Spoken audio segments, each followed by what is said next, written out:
The train hissed into the Alabama heat of 1943. Dust lifted like memory.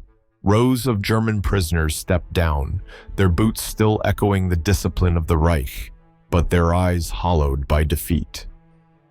Captain Karl Reiner, Wehrmacht officer, once proud, once convinced of a divine mission, now stared at the small-town station that smelled of magnolia and smoke. He had prepared for humiliation, for the spit of victory from American mouths.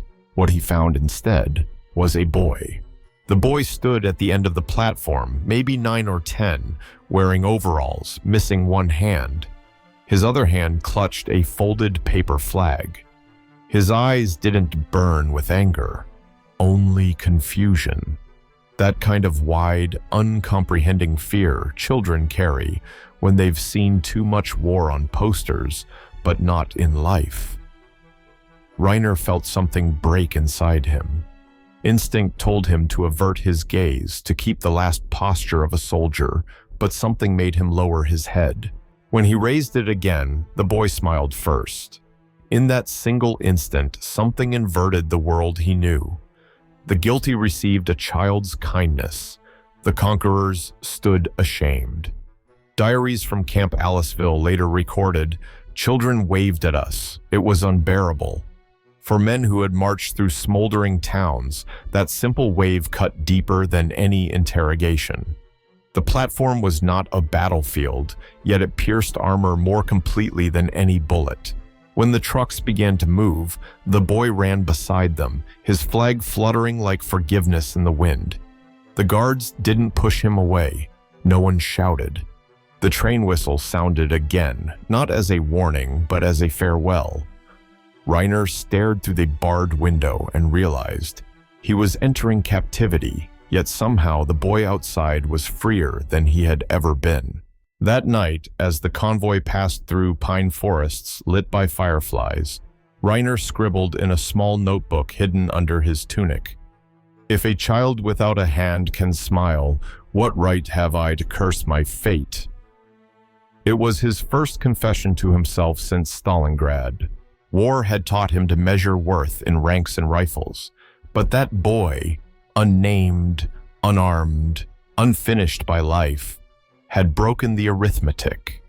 What begins in hate cannot survive where innocence still dares to smile. At dawn, Camp Aliceville appeared, fences glinting, barracks lined in neat American order, and beyond them, fields shimmering under the southern sun. Reiner whispered, not to anyone in particular, "Perhaps this is the train to nowhere." But something in his chest told him it might also be the start of coming home in another way. If you value stories like this, don't forget to like and subscribe. It helps preserve forgotten chapters of history. Share your location and local time in the comments, so we know where these memories still travel tonight. The next morning, the Alabama sun painted the barbed wire gold, and the air smelled faintly of coffee from the guards' canteen. Captain Reiner stood in a line of prisoners waiting for interrogation, dust on their boots, sweat on their brows, pride still lingering like an old scar. The rumor spread among them that the Americans used psychologists, professors, even musicians to extract information. He laughed quietly. Nothing could make him speak. Then his name was called. Inside a wooden office sat an American officer wearing no medals, only a clean uniform and calm eyes. "Guten Morgen, Herr Hauptmann," the man said fluently in flawless German. Reiner froze. The man smiled slightly. "You studied at Heidelberg, didn't you? Philosophy faculty 1935? Reiner blinked. The question struck like a ghost returning from a past life. "How do you know that?" The American leaned back, fingers interlocked. "I studied there too, before the world went mad." His name tag read, Captain Howard Miller. He had once walked the same cobblestones, drunk the same beer, attended the same lectures on Goethe and metaphysics. Now they sat across a wooden table, one in uniform of victory, one in defeat.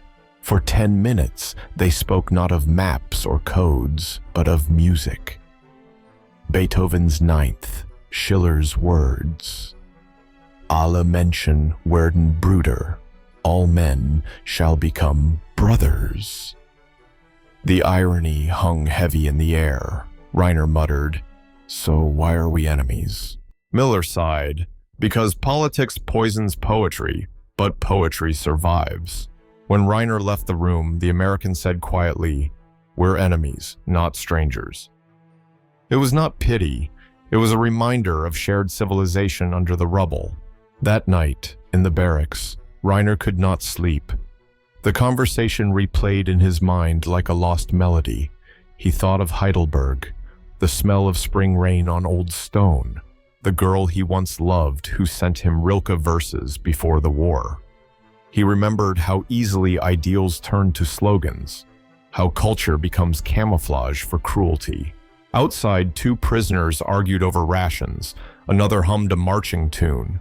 Reiner stayed silent. He felt as though the walls had shifted. Not the wooden ones, but those inside him. A rumor circulated that many American officers had studied in Germany before 1939, especially those assigned to POW camps. They used familiarity as leverage, but it often backfired, producing empathy instead of confession. At Camp Clinton, Mississippi, interrogation reports noted that shared cultural references made prisoners more cooperative, not from fear but respect. Somewhere in the distance, a harmonica played faintly from the guard tower. It wasn't a military tune, just an old folk song about home. Reiner turned over on his cot, staring at the ceiling. For the first time since his capture, he no longer felt like an animal in a cage. He felt human, painfully, dangerously human. He wrote one sentence in his diary: "Knowledge has divided us, but memory might unite us again." Then he closed it, unsure whether he had written confession, prophecy, or the beginning of something like forgiveness. The bell rang for breakfast, sharp and clear, yet no one shouted. No boots stomped in rhythm, no barked orders cut the air. The guards simply pointed toward the mess hall and said, "Take your time." It sounded almost like kindness, and that alone unsettled the Germans more than any threat. Captain Reiner stood in line, tin tray in hand, the smell of eggs and cornbread drifting through the wooden hall. The Americans moved with a quiet discipline that needed no screaming. It reminded him of a different kind of power, one that came not from fear, but from confidence. He sat across from a young guard named Paul who, without ceremony, passed him a jar of syrup. "You'll want this," the guard said. "Makes even camp food taste like home." Reiner hesitated. In the Wehrmacht, sharing food across ranks was forbidden. Here, a private offered sweetness to a prisoner. He poured a thin amber line over the cornbread and took a bite. The warmth hit his throat, strange and gentle.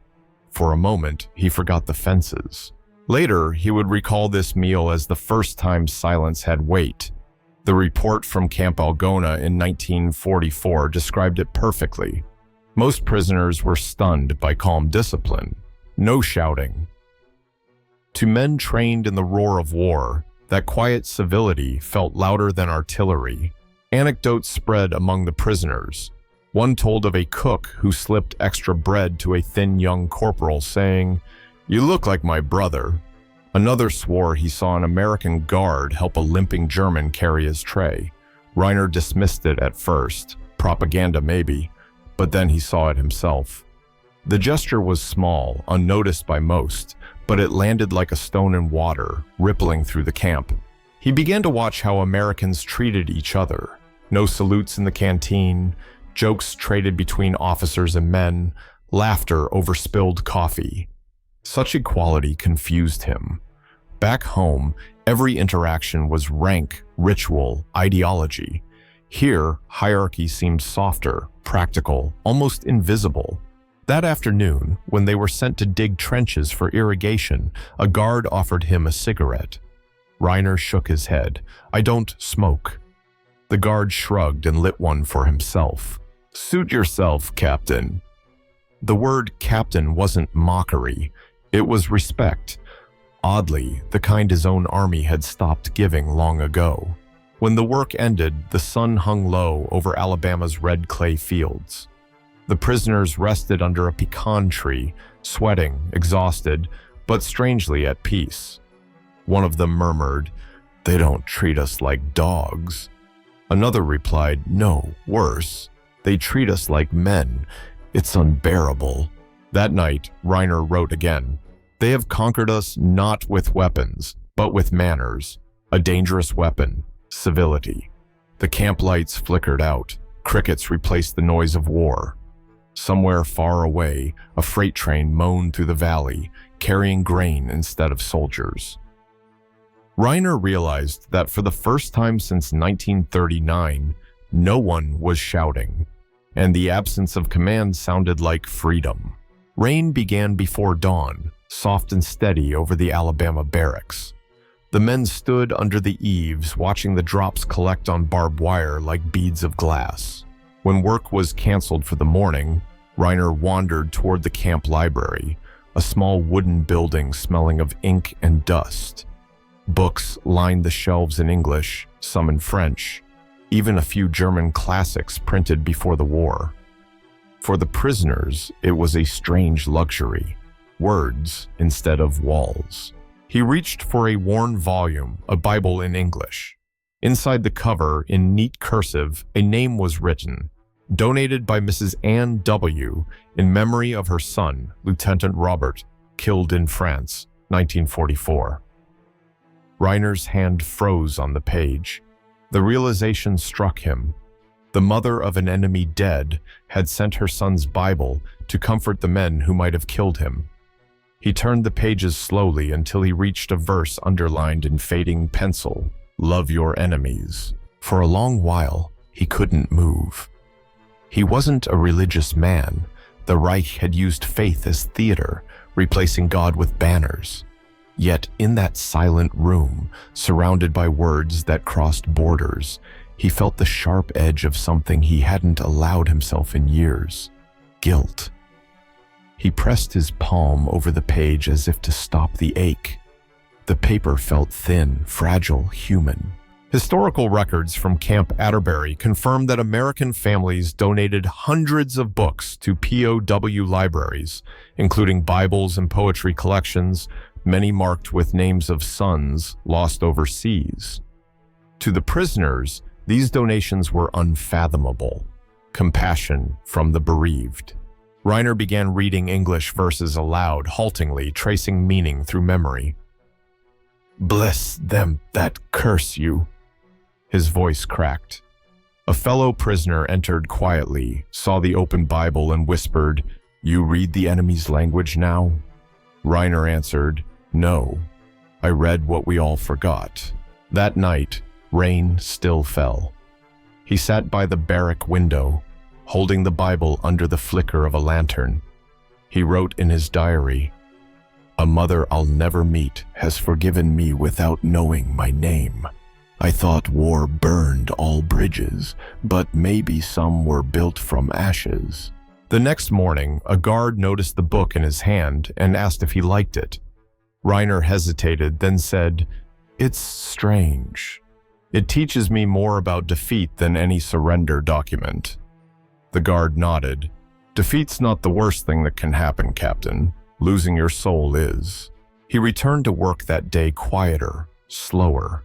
Each sound, the shovel in the soil, the creak of wood, the thud of rain, felt different, like a heartbeat, counting the cost of all that had been lost. The words, "Love your enemies," stayed with him, looping in his head until they no longer felt like a command from above, but a whisper from within. Sunday came with blue sky and hymns carried by the wind.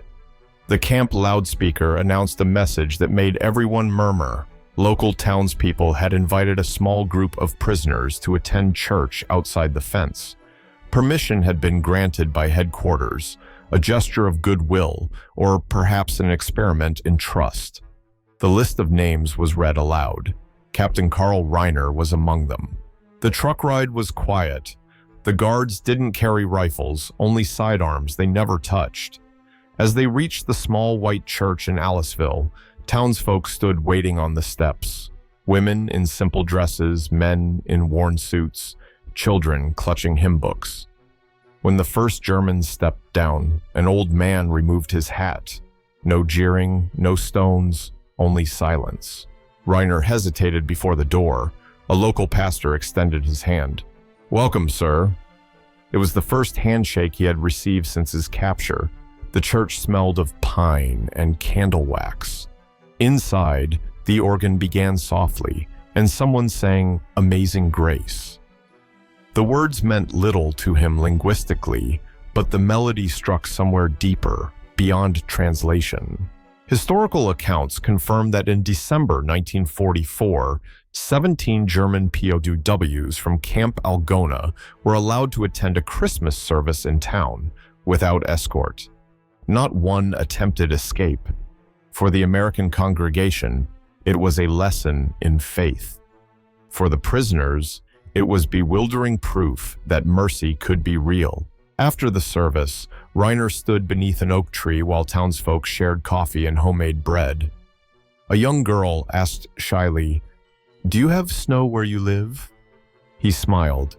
"Sometimes, but not hearts this warm." She laughed without understanding his accent, and that laughter healed something invisible. When it was time to leave, the pastor said, "You are free to walk to the truck yourselves.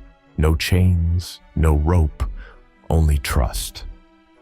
Reiner walked slowly, each step heavy with disbelief. In his diary that night, he wrote, "Today I was free inside a cage. I wonder if freedom without kindness is freedom at all." Back in the barracks, other prisoners bombarded him with questions. "Did they stare at you? Did they curse?" He shook his head. "No, they prayed with me." Silence filled the room. One man whispered, "If they can forgive, what does that make us?" And now, to you watching this, if you were standing outside that church, a uniformed enemy before you, would you have shaken his hand? Would you have let him pray beside you, knowing what his army had done? Write in the comments below. Your answer matters more than you think. That night, the camp felt quieter. Somewhere beyond the fence, the same church bell tolled across the fields. Reiner closed his eyes and realized that the sound, once foreign, now felt like home. In war, men build fences. In faith, sometimes they vanish. By April 1945, the war was ending, though no one dared to say the word peace. Rumors drifted through the camp like wind. Hitler hiding, Berlin burning, Allied troops crossing the Elbe. The radio in the guard post stayed on all night, and every prisoner strained to catch a word in German, a hint of home.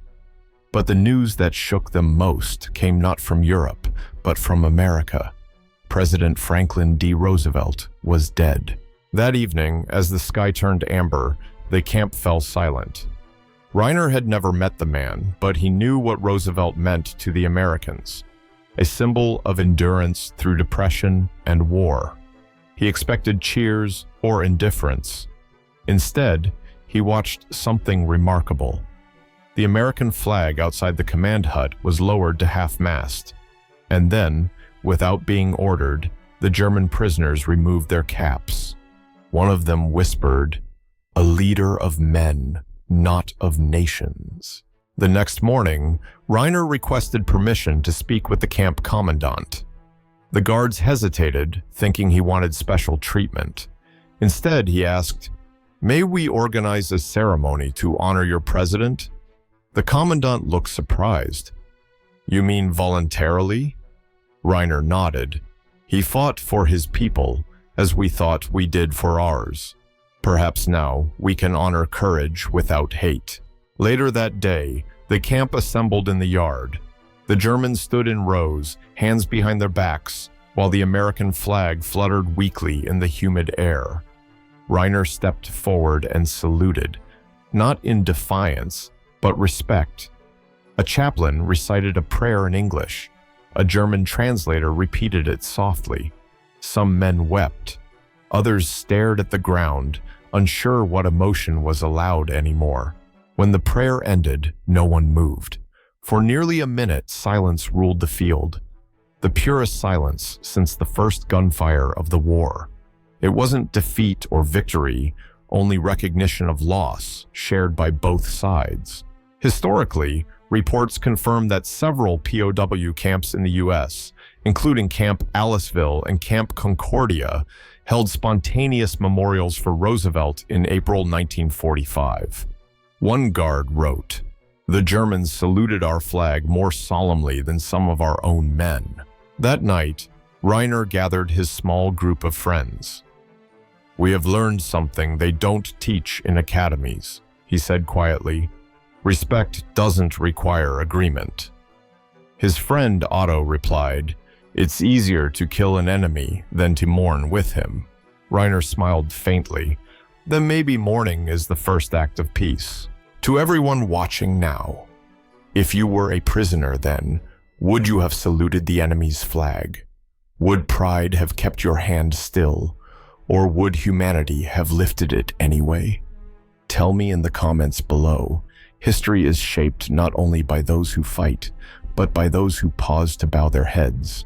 As the lights dimmed in the barracks that night, Reiner felt the strangest calm. Beyond the wire, the flag still hung at half-mast, swaying gently under the southern stars, no longer a banner of victory, but a reminder that grief makes equals of us all. In the summer of 1946, the ships waited in New York Harbor to take thousands of prisoners home. The war was over, the camps closing one by one, but the air around Camp Aliceville felt heavy with parting. The fences that once confined them now looked almost protective. Reiner walked the yard slowly, touching the wooden post where he used to rest during work breaks, tracing initials carved by his men. He had arrived here as an officer of the Reich.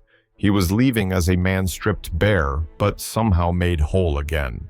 The American camp commander, Major William Hart, stood near the gate with a clipboard and a cigarette that burned down too fast.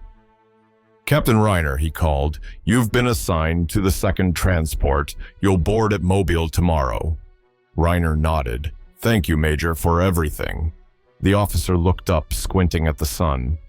"Don't thank me. Just don't forget what you saw here." Before leaving, the prisoners lined up for inspection. A local farmer, the same man whose truck Reiner had once repaired, approached quietly, holding a small object wrapped in cloth. "I thought you might keep this," he said. Reiner unwrapped it, a simple bronze medallion engraved with 5 words, "You are not my enemy." His hands trembled. He tried to speak but couldn't. The farmer smiled. "You fixed my axle. My boy drove that truck to school for 2 more years. That makes us even." Later, on the transport train toward the port, Reiner sat by the window as America rolled by, fields of corn, small towns, waving children. Some faces smiled, others turned away, but none threw stones. He thought of the boy at the platform 3 years earlier, the German-speaking interrogator, the syrup at breakfast, the English Bible, the handshake outside the church, and the flag at half-mast. Each scene stacked like pages of a new book, one he hadn't realized he was writing. When the ship pulled away from the pier, the men crowded the railings. The Statue of Liberty stood in the distance, its torch flickering through morning haze. Reiner whispered to no one, "It's strange to leave a place where I was a prisoner and feel freer than when I came." A sergeant beside him nodded. "That's America for you. Teaches you things without trying." Back in Hamburg months later, rubble still littered the streets. He found his sister's apartment half burned, her spirit half broken. Life resumed in fragments, ration lines, silence, and ghosts. Yet, on his desk, he placed the medallion, Beside a small American Bible he had copied the verse from, "Love your enemies." In letters to his former guards, now friends, he often signed off, "With respect, from one free man to another." In 1969, when he died quietly in Hamburg, the medallion was buried with him. The inscription had faded but not disappeared, much like the memory of a country that showed mercy to its enemy. For those listening now, when history tells you who your enemy is, remember this man who learned otherwise. Sometimes the greatest victories are not won in battlefields, but across a dinner table, under a shared sky, in silence and in grace. The story of Captain Karl Reiner does not end at the edge of a grave in Hamburg, nor at the gates of a camp in Alabama. It lives quietly in the countless gestures that never made it into textbooks. The child who waved, the farmer who shared coffee, the guard who offered a handshake instead of a rifle. These fragments, small and almost invisible, were the real architects of peace. They remind us that war ends not when treaties are signed, but when hearts unclench.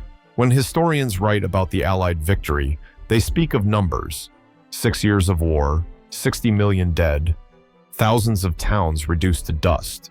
But between those numbers were moments like these, moments so gentle that they threatened no one, yet changed everything. In the silence of Camp Aliceville, in the calm of an unshouted meal, in the turning of a Bible page by a trembling hand, the world began to heal one breath at a time. For the men who once served under the banner of tyranny, captivity in America became a mirror. They came expecting vengeance and found decency instead, and that decency worked like light through cracks, slow, unstoppable, reshaping belief. When Reiner wrote, "They conquered us with civility," he did not mean submission. He meant revelation. That strength could be quiet, that justice could coexist with kindness, that nations could be enemies while individuals remained human. Even now, if you walk through Aliceville's museum, you might see letters sent after 1946.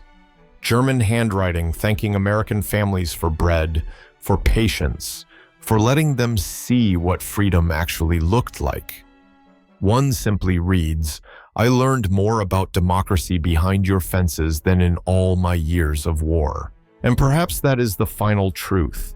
History's greatest transformations rarely happen on battlefields.